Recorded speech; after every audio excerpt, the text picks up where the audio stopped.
Hello, everybody, and welcome back to another episode of the Blackhawks Roundtable here at the Hockey Writers. I'm your host, Matthew Zator, and as always, joined in by my Blackhawks Roundtable, Brooke LoFurno, Connor Smith, and Gail Kauchak.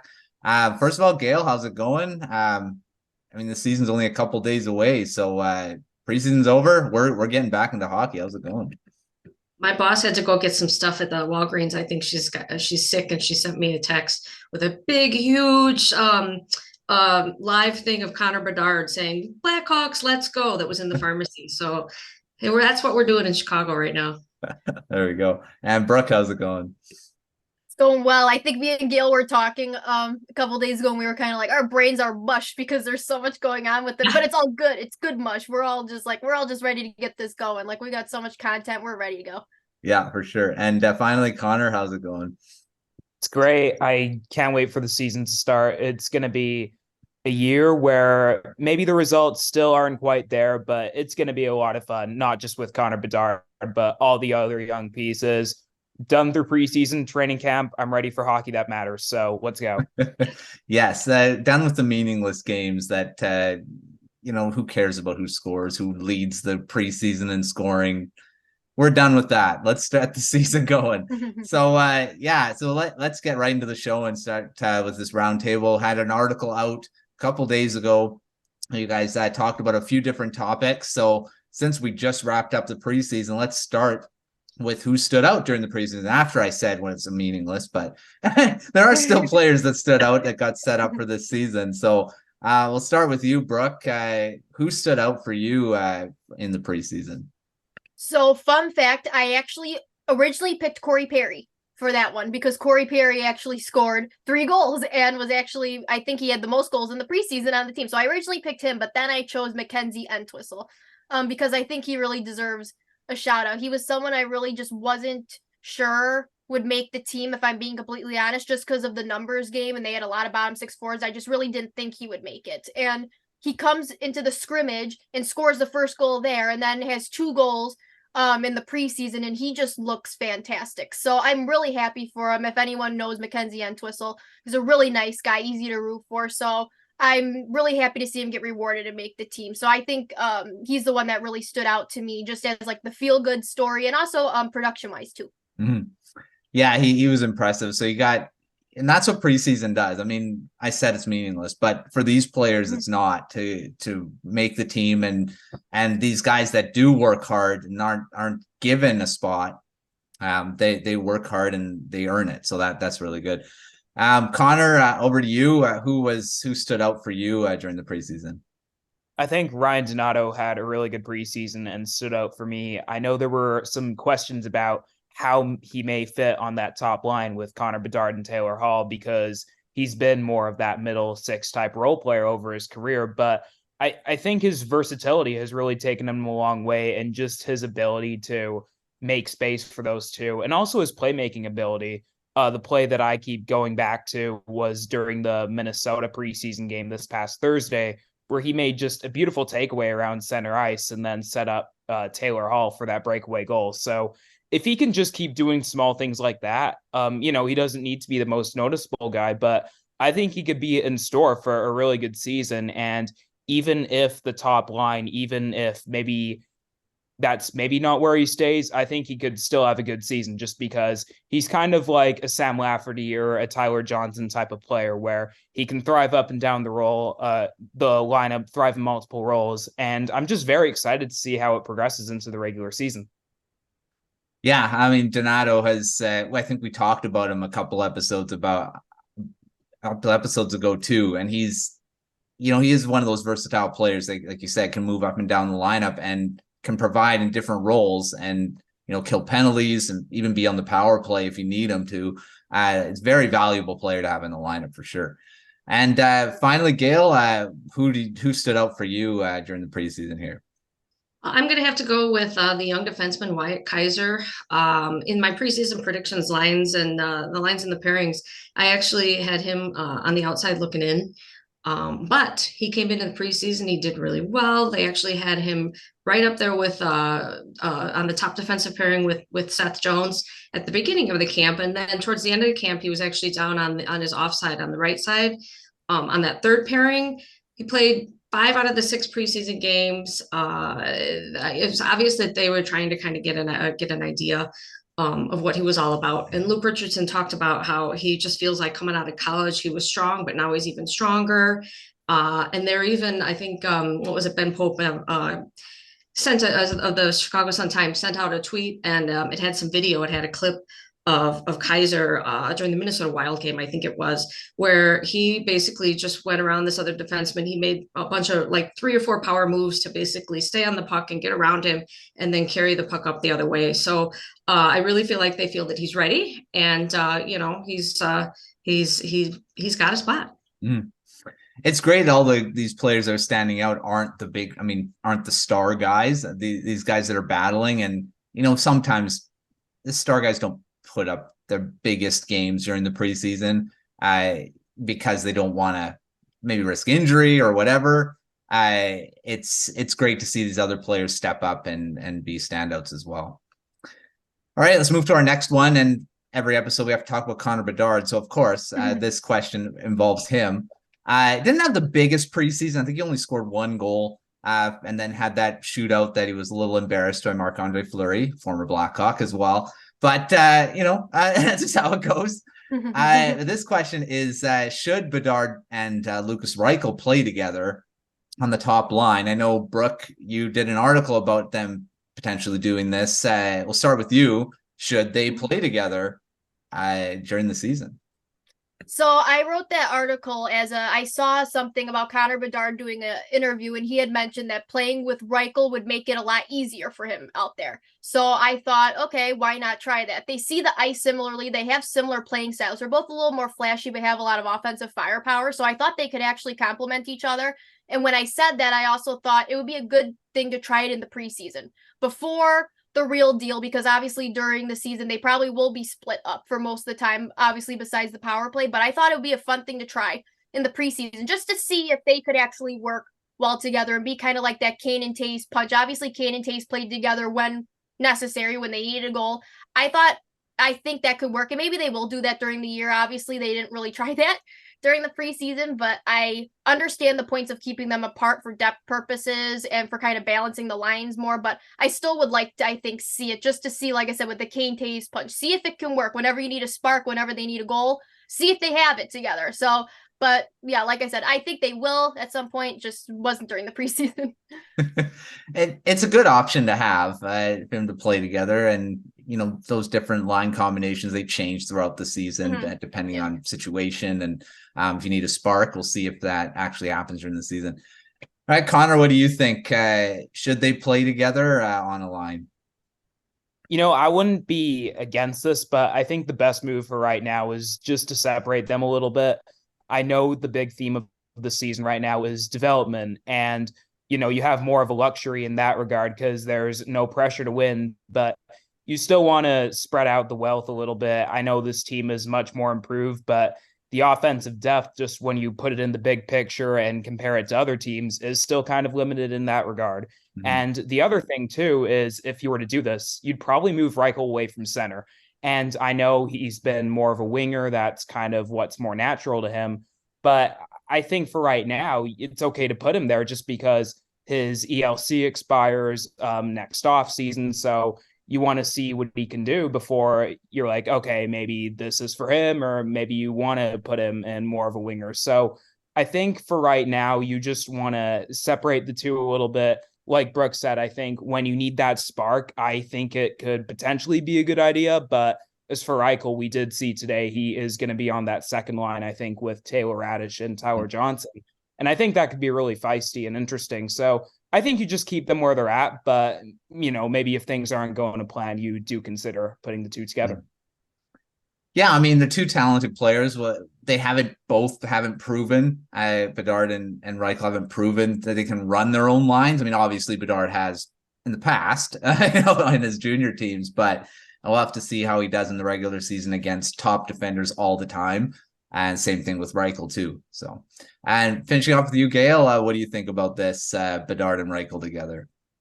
Yeah, the only thing I would like to add is that, this is all about development. And I feel like if they both kind of have their own lines that they're able to kind of drive the play on, that would be a little bit better than both playing center. So I guess my vote would be to, have them be separate, have the opposition kind of pick their poison.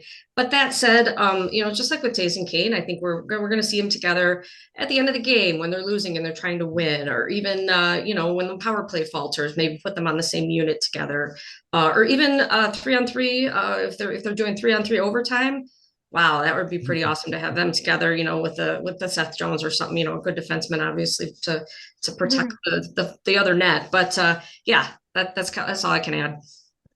Yeah, that'd be fun to see them 3-on-3. I think that's where you'll see them together. I think for them, if they're not playing 5-on-5 or anything else, but yeah, it's going to be fun to see what happens during the season with those two.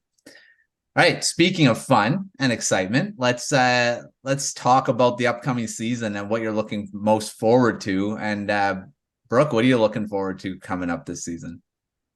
I said defense, and before people come at me, I don't mean it in the sense that I think the defense is going to be good, because I actually think they're going to be a little shady and a little bit spooky during spooky season. But I'm not looking for them to be good, but I'm excited about the potential that's there. As long as there's potential, as long as you can see like development and potential there, that's a win in my opinion. It doesn't matter if they're really bad. I think that's the whole point of this season, I think, is that they want to see the development, right? So especially now that Kevin Korchinski made the team, I don't know how long he'll be up with the Blackhawks, but while he's here, I think that'll be really fun to see. And Alex Vlasic and Wyatt Kaiser, and especially with Nolan Allen and Isaac Phillips, they're in Rockford, but they could make their debuts, NHL debuts later this season. So I think there's a lot to be excited about on defense. So like I said, I'm looking forward to seeing the potential that they could be. So I think it'll be fun to watch.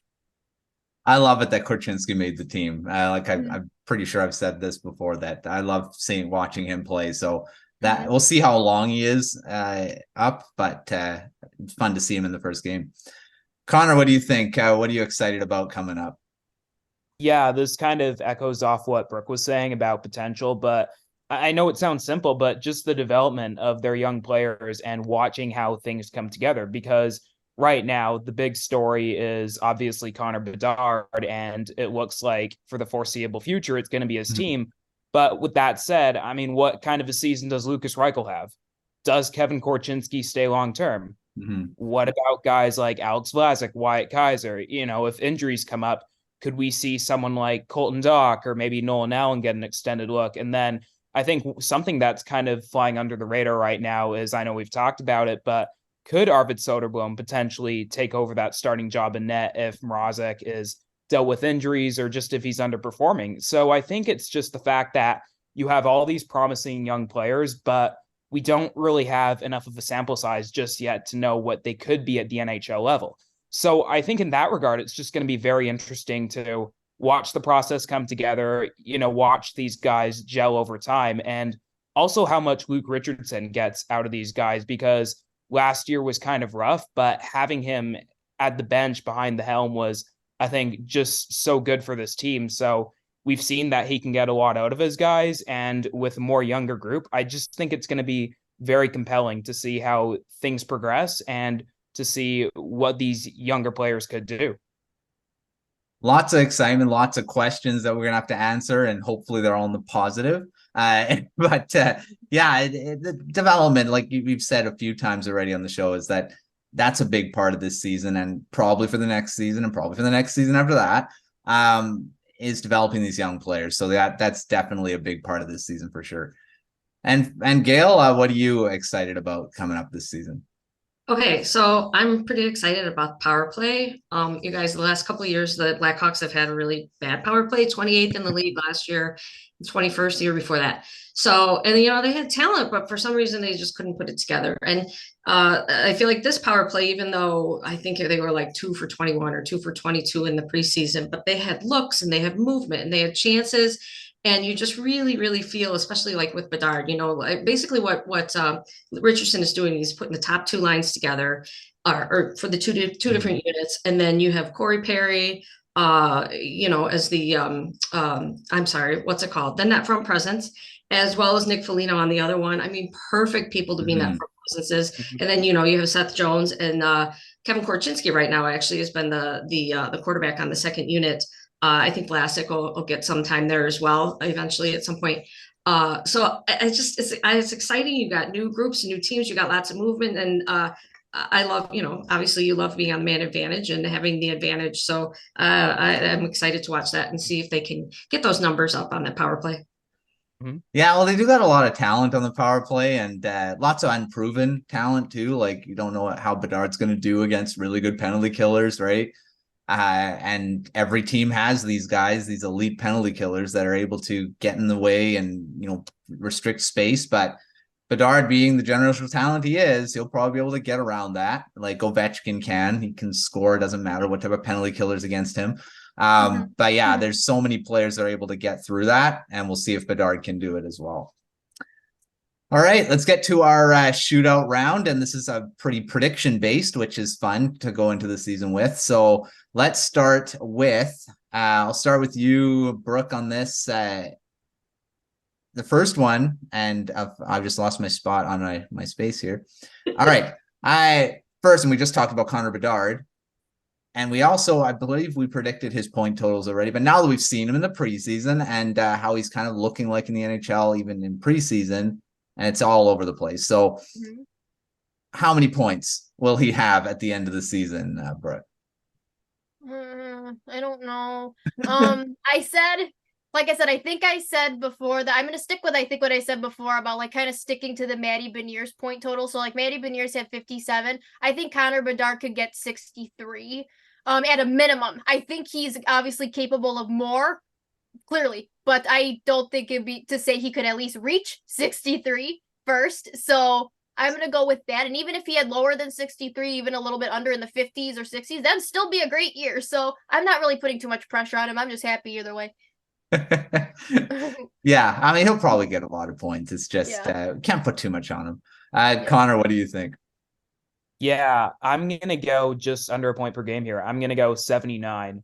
I know there's been some mixed reaction, as you were saying, Matthew, about this preseason, but I mean, he still had, I believe, 5 points in 4 games. And, 4 of those were assists, I think, but that's pretty good. And whether it's that first power play, playing with a guy like Taylor Hall, I really do think that they're setting him up very nicely, and they're really going to work to get the best out of him. So I know that may be a little high, but like I've said before, I'm all in on Bedard. And Gail, what do you think? Well, this is really everybody's kind of talking about this on social media. So I'm going to kind of stick with what everybody's saying. A point per game, about right around 80 points. So I'm kind of up there with Connor.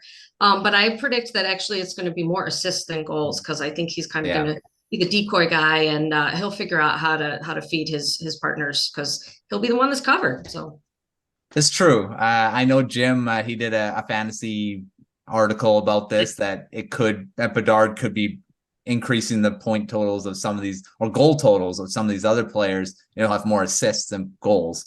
I'm kind of thinking that'll be the same thing, because he's got some finishers that can finish his passes, and we all know he's a great passer as well. You don't get over 100 points in junior with only goals, even though he had a ton of those too. But he's going to be the one that's going to be covered because of that shot of his. So I'm going to predict the same. I'm going to go around. I'll go a little bit more around the 75, maybe a little under a point a game. I'm a little more conservative, so I'll go 75 points. We'll see who's the closest by the end of the season here. We'll keep updating. We'll keep updating throughout the season. Who's right? All right, another player, Philip Kurashev, dealing with a wrist injury, kept him out of the first few games, but he will be back. So someone's gonna have to come out. So I'll start with you, Connor, on this one. Who's coming out of the lineup when Kurashev returns? I would say when Kurashev returns, the guy who I'm probably thinking of is Boris Tkachuk, and that's simply based on the talent gap there. I know he was put on a line with Cole Gutman and Andreas Athanasiou, so maybe that could be good for him. I know he had a pretty strong ending to last season, but I think it's more so just about, that talent factor at the end of the day. So I think he'll probably be the odd guy out. Yeah, it's definitely a good choice, or not choice, but a guy that could. Brooke, what do you think? Yeah, unfortunately, it's not going to be different in my answer. It is Kauchak because there's really no one else on the roster I think they would take out in place for him. They're not going to take out Tyler Johnson or Taylor Radish, or they're not going to take out Jason Dickinson. Mhm. So it's like he's the only one that kind of makes sense, unless someone's injured. Yeah. So, but other than that, he's the only one that I think Boris Kauchak, the only reason he's in the lineup, I think, to start is because Philip Kurashev is out. So, yeah, unfortunately, it's got to be him. Yeah, unless he has like a super good first few games, maybe he'll Yeah. make it hard. Then All right, maybe Gail, Dickinson will make same, or are you picking someone else? Well, when I think about this, I'm thinking actually of like the entire the roster and considering the extras. So Monday they had their lineup, which is probably going to be the starting lineup. But then we also have Mackenzie Entwistle and Reese Johnson that are the extras. Mhm. So I think that they're going to kind of go into this rotation depending upon how long Kurashev is out. So if I were to pick between the three of them or the two of them and Boris Kauchak, I'm going to have to say Reese Johnson is probably the one that kind of comes out just because he doesn't really have the offensive upside as some of the others, the other two. Yeah, that's a good point. I mean, I say I think it'll all depend. Maybe it'll all depend on how everyone's playing and if there's any injuries, like you said, which could change that. So we'll see. All right. Well, let's stop talking about the forwards. Let's start talking about some defensemen. And this is an easy answer, so I'm taking Seth Jones out of the equation. Who will lead the defense in scoring besides Seth Jones? Because we already kind of said that in the season preview. Brooke, who's gonna have the most points besides him? I'm thinking Wyatt Kaiser, and I'm only saying that because it seemed like I said, because I don't know how long Kevin Korchinski is going to be with the Blackhawks, so that's the only reason I'm not saying him. Otherwise, he'd be my first pick. But if we're thinking of someone that will be with the team probably the whole year, I think Wyatt Kaiser, only because he seems like he has maybe the most offensive potential. We already know Connor Murphy doesn't score very often. We love him, but that's not really his MO. But yeah, I think Wyatt Kaiser, I would say, has probably the most kind of characteristics there can do it. For sure. Gail, what do you think? All right, I'm gonna go out on a limb here because he didn't even make the team yet. Isaac Phillips, I'm gonna say, because I don't think that Korchinski is really going to be up here long term. They might just keep him maybe for these first 5 games. I could be completely wrong, but I think when Isaac Phillips gets his chance, people have described him as kind of being the most of two-way defenseman. And he did a decent job, I think, of scoring down in Rockford, being kind of on top of that. So going out on a limb there with Phillips. Well, I mean, there's a lot of candidates to see. And Connor, you got another name for this one? Nikita Zaitsev. No, I'm just kidding. I think for me, I know this might be a bit of a bold prediction or a hot take, but I could really see it being Kevin Korchinski, and that's obviously with an asterisk because, we don't know what's going to happen after those handful of games. So if he does get sent down, obviously that goes right out the window. But if he does stay around all season, I could genuinely see it just because of the fact that he is somewhat more of an offensive-oriented guy, so sort of similar to Seth Jones in that regard. And like Gail said earlier, it wouldn't shock me if he's that second power play quarterback as we've seen throughout preseason. So overall, I thought he had a really strong preseason, and I think he's in a really good place to grow. So obviously, we don't know if he's going to stay, like I said, but I could certainly see it if he does. That was going to be my one. I was going to throw that out there. I think Korchinski does stay the whole season. And I think he does get the most points apart from Jones. I'm not going to be that crazy and say he's going to lead the full defense, but well, you know what? If Alex Vasic is watching the show, this is like, he's going to be like, "Hey, nobody, what the heck, man?" I mean, because he could be, like I said, on the second. Yeah. So it's kind of all up in the air. Yeah, it's a good question because there is quite a few defensemen other than Jones that could, lead him or be second, I guess.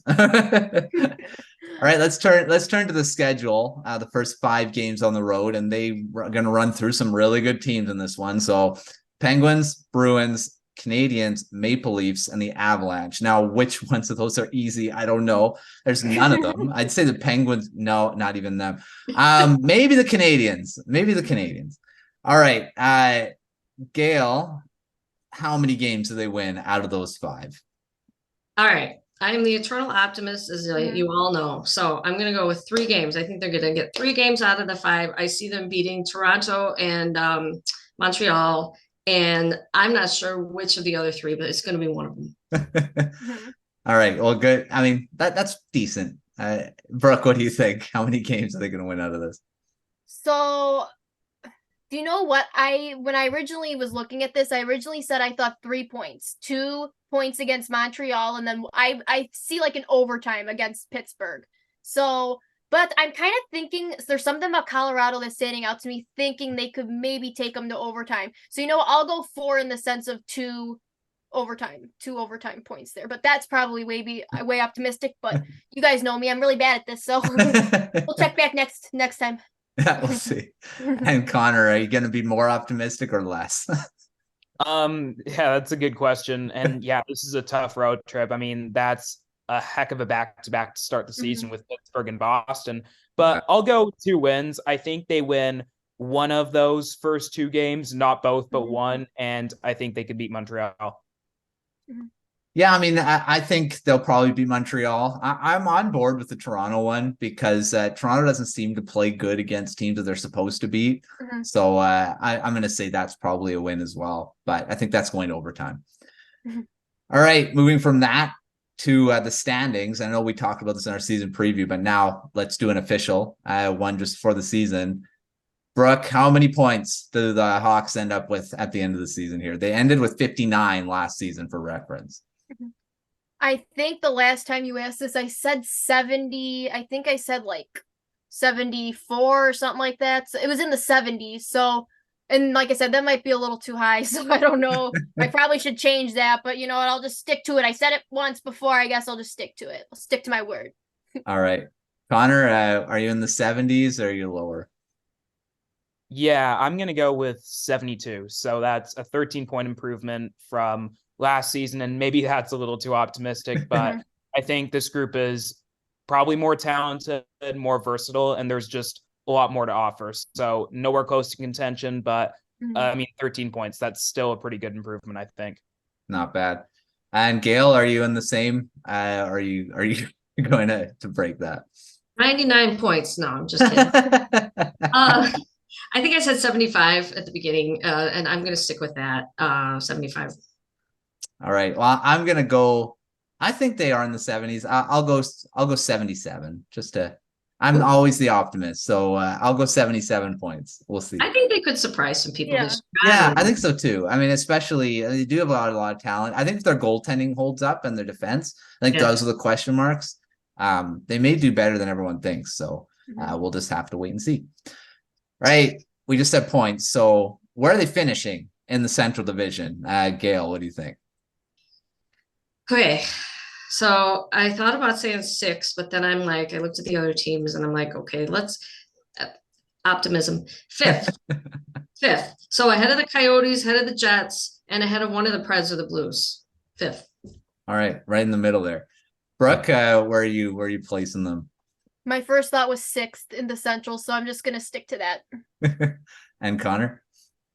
Well, you think of 72, so that would probably be last, but I guess another hot take, I could actually see them being 7th and actually ahead of, you would think, Arizona, but for whatever reason, I just don't really love St. Louis heading into this year. I mean, I know they have Thomas and Kyrou and, Buchnevich up front, but their defense and goaltending is really shaky, and I don't know if they're going to be like, San Jose bad or Philadelphia bad, but hot take, I could see them finishing ahead of the Blues, but I think the Coyotes are going to have a big year with Cooley and Keller, and then everyone else is just kind of stabilizes. So I think 7th is realistic.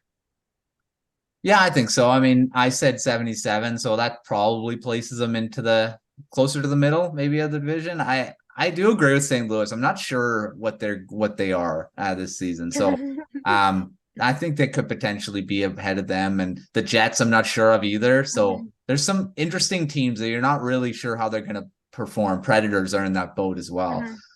So I mean, I think they could end up being around that 6th-ish. So I'll say 6th to end that one.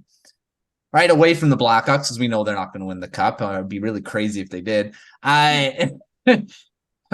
Connor, who will win the cup this season? What's your prediction? They came kind of close last year. I'm going to go with the Dallas Stars. I think they have a really perfect mix of young guys like Jason Robertson, who I think could be a dark horse, in that MVP conversation. Miro Heiskanen on the back end. Jake Ottinger's really established himself in net. Plus, you still have Joe Pavelski and Jamie Benn, Rupe Hintz, and I know they fell short to Vegas last year. I think they take it a step further. I actually think we have another Sunbelt final this year. So Dallas over Carolina in, I think, 6 or 7 games. Yeah, I think I'm pretty sure that was my prediction I did another podcast, and I'm pretty sure that was my 2 in the final. So there you go. I had the same one. All right. Brooke, what is your Stanley Cup prediction? I think when we did that one survey on the Hockey Writers, I think I picked Dallas to win the cup, but because Connor said that, I'll go a little different and I'll go New Jersey Devils. I just think they're a juggernaut, and even just watching them in the preseason, I'm like, oh boy, this team is good. I thought they were good last year. I think they'll be really good again this year. Maybe they're goaltending. I don't know about that yet, but they got the talent, so we'll see. Well, if they can keep the high danger chances down and stuff, their goaltending wouldn't have to be crazy good to be good. So, and Gail, you got another choice, or are you going with one of those? I do not have another choice. I'm with Brooke. I'm feeling it for the New Jersey Devils.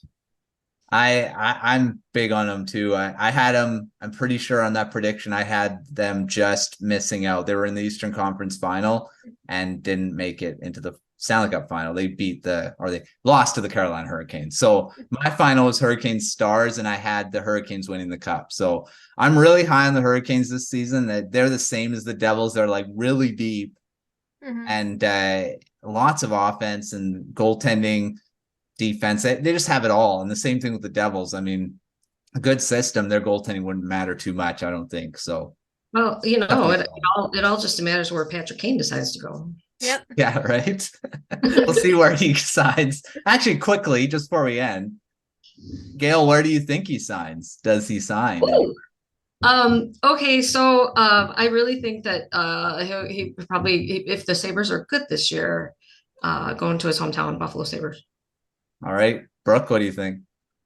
I'll be kind of boring and say he's going to go back to the Rangers because they keep hyping him up that he's going everywhere else, so he's going to end up back on the Rangers.